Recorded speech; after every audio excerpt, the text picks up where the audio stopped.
আসসালামু আলাইকুম সবাইকে। সবাই কেমন আছেন? আশা করি সবাই অনেক বেশি ভালো আছেন। আলহামদুলিল্লাহ আমরাও অনেক বেশি ভালো আছি। তো অনেক দিন পরে আপনাদের জন্য একটা মজার খাবারের ভিডিও নিয়ে চলে আসলাম। বলেন তো কী নিয়ে আসছি? আজকে আমি বানাবো হচ্ছে প্যাটিস, ঘরে বসে চিকেন প্যাটিস। আমি এই ফার্স্ট টাইম বানালাম, এর আগে কখনো বানাইনি।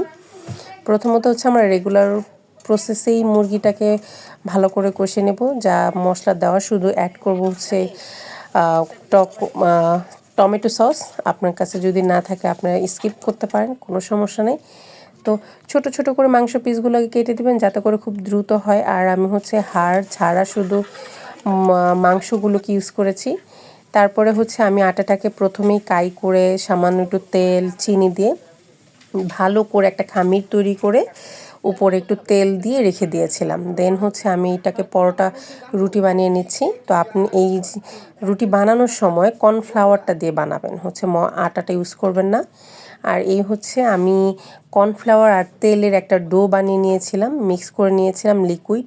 আর এটা প্রত্যেকটা রুটির ভেতরে দিয়ে ভালো করে এটাকে মেখে উপরে দেন আরেকটা রুটি দিয়েছি। ওই রুটির উপরে আবারও কর্নফ্লাওয়ারের তৈরি ঘোলটা দিয়ে আবার উপরে রুটি দিয়ে দিয়েছি। তারপর হচ্ছে কর্নফ্লাওয়ার ছিটিয়ে এটাকে রুটি যেভাবে আমরা পরোটা যেভাবে বানাই সেইভাবে সুন্দর করে ভাঁজ করে নিয়েছি। আমি যেহেতু কয়েকটা বানাবো, তো আমি 3 ধাপে বানিয়েছি। প্রথম হচ্ছে 3টা রুটি এইভাবে দিয়ে তারপর হচ্ছে ভাঁজ করে এটাকে একটা বড় পরোটা বানিয়ে নিয়েছি। আমরা যেহেতু সংখ্যা বেশি, আপনি ইচ্ছা করলে 4-5টা রুটিও একসাথে দিয়ে এটাকে করতে পারেন, বড় করে একটা পরোটা তৈরি করতে পারেন। আমি ছোট ছোট করে ডো করেছি আর হচ্ছে 3টা করে রুটি একসাথে এটাকে একটা পরোটার শেপ দিয়েছি। তারপর এই দেখেন কীভাবে রেগুলার যেভাবে আমরা পরোটা বানাই ঠিক সেইভাবেই দিয়ে দিব। তারপরে হচ্ছে আমরা এটাকে ছুরি দিয়ে বা যাদের কাটার আছে, যেহেতু আমার কাটার নেই আমি ছুরি দিয়েই কেটে নিয়েছি। আপনারা চাইলে আপনাদের কাটার দিয়েও কেটে নিতে পারেন। নিয়ে এর ভেতরে আমরা হচ্ছে মাংসের যে পুরটা তৈরি করেছি, চিকেনের যে পুরটা তৈরি করেছি সেই পুরটা এটা ভেতরে দিব। তো আমি এখানে একটা ভুল করেছিলাম। আমি পুরটা দেওয়ার পর যখন দেখবেন যে এই যে আমি যখন ভাঁজ করতেছিলাম এটা হচ্ছে আমার একটু বাঁকা হয়ে গিয়েছিল। তো আমার প্রথমে এটা 4 কোনা করে কেটে নেওয়া দরকার ছিল, শেপটা একটু বাড়তি হয়ে গেছে।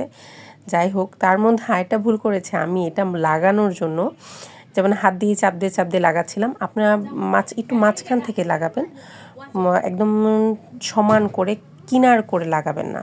আর লাগানোর সময় অবশ্যই কর্নফ্লাওয়ারের যেই লিকুইডটা আমরা বানিয়ে নিয়েছি সেটা হচ্ছে লাগিয়ে দিবেন।